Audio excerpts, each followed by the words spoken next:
ക്രിസ്തുവിൻ്റെ സമാധാനം നിങ്ങളോടുകൂടെ ഉണ്ടായിരിക്കട്ടെ.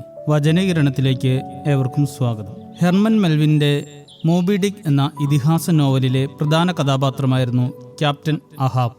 സമുദ്രത്തിലെ പ്രക്ഷുബ്ധമായ തിരമാലകളെ കീറിമുറിച്ച് നീങ്ങുന്ന പീക്കോഡ് എന്ന തിമിംഗല വെട്ടക്കപ്പലിന്റെ അമരക്കാരനായിരുന്നു അദ്ദേഹം. 40 വർഷത്തോളം കടലിനെ തന്റെ തട്ടകമാക്കിയ അഹാബ് അസാമാന്യ ധൈര്യശാലിയായിരുന്നു. എന്നാൽ ആ ധൈര്യത്തിന് മുകളിൽ പകയുടെ കറുത്ത നിഴൽ വീണത് മോബി ഡിക്ക് എന്ന വെളുത്ത തിമിംഗലവുമായുള്ള പോരാട്ടത്തിന് ശേഷമാണ്.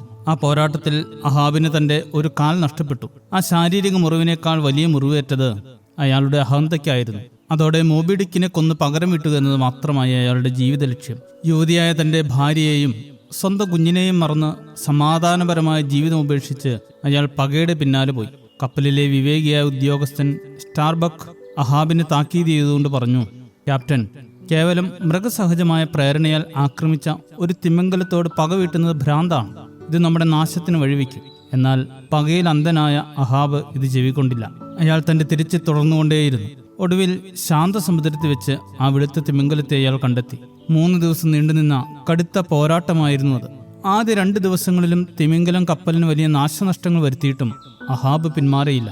3-ാം ദിവസം തന്റെ കുന്തം ഉപയോഗിച്ച് അഹാബ് തിമിംഗലത്തെ കുത്തി പരിക്കേൽപ്പിച്ചു. എന്നാൽ പരിക്കേറ്റ തിമിംഗലം അലറിക്കൊണ്ട് കപ്പലിന് നേരെ പാഞ്ഞെടുക്കുകയും പീക്കോഡിനെ തകർക്കുകയും ചെയ്തു.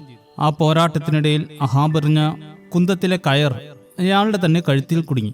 തിമിംഗലം അയാളെയും വലിച്ചുകൊണ്ട് സമുദ്രത്തിന്റെ അഗാധതയിലേക്ക് താഴ്ന്നുപോയി. പ്രതികാരം എന്നത് ഇരുതല മൂർച്ചയുള്ള വാളാണെന്ന് ഈ കഥ നമ്മെ വീണ്ടും ഓർപ്പിക്കുന്നു. മറ്റുള്ളവരെ നശിപ്പിക്കാൻ നാം കൊണ്ടു നടക്കുന്ന പക പലപ്പോഴും നമ്മെയും നമുക്ക് ചുറ്റുമുള്ളവരെയുമാണ് ആദ്യം ഇല്ലാതാക്കുന്നത്. നമ്മുടെ ഉള്ളിലെ പകയെ ഒരു അഗ്നിപർവ്വതം പോലെ വളരാൻ അനുവദിച്ചാൽ അത് നമ്മുടെ വിവേകത്തെയും സ്നേഹത്തെയും ജീവിതത്തെ തന്നെയും ദഹിപ്പിച്ചു കളയും. ക്ഷമിക്കാൻ കഴിയാത്ത മനസ്സ് സ്വന്തം സമാധാനത്തെയാണ് ആദ്യം ബലി കഴിക്കുന്നത്.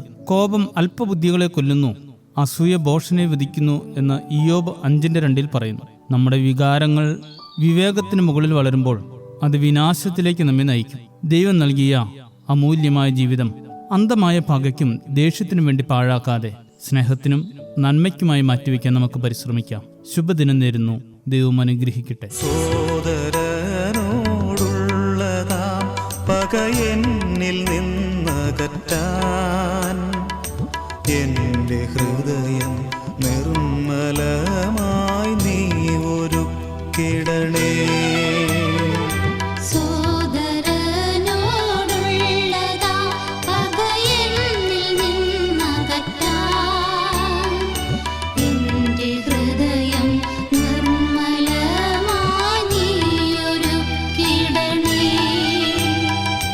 എൻ പാപമെല്ലാം മായ്ക്കുവാൻ നിൻ രക്തത്താൽ എന്നെ കഴുകണേ.